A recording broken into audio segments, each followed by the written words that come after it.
7n minus 5 is equals to 10 times quantity of 7n minus 3 over 2 for all positive numbers.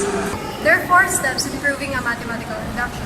First is you have to verification, then next is induction of hypothesis, next is proving of induction, then conclusion, in which you will state your answer.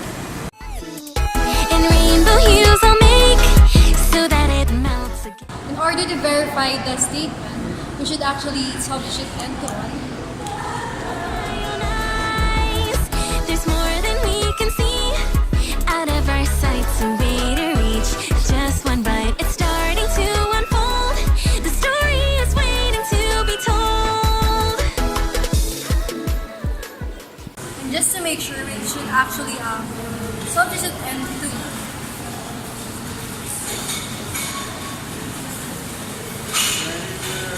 Don't forget that you should actually have to add this to the next term, okay?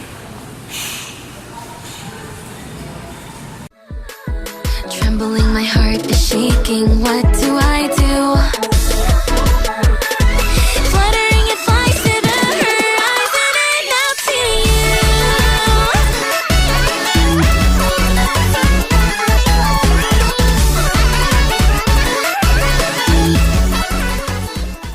Induction hypothesis, we will assume that n is equals to k.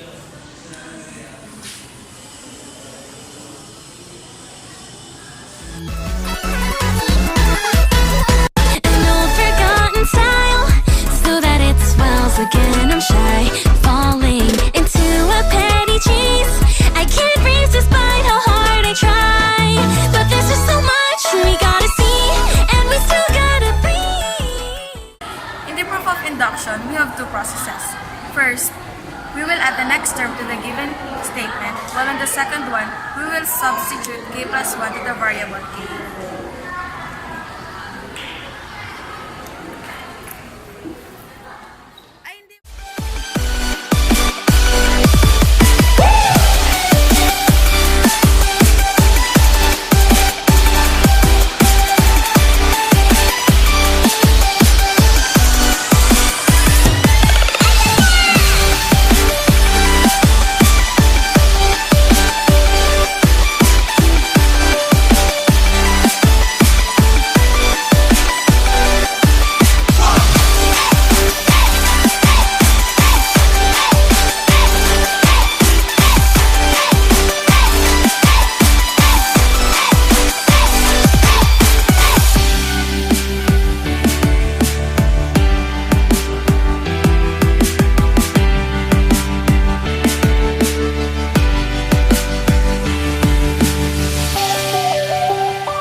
Therefore, the statement 7n minus 5 is equals to n times the quantity of 7n minus 3 over 2 is true for all positive integers.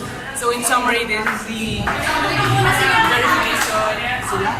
the induction hypothesis, and the proving of induction, and the conclusion.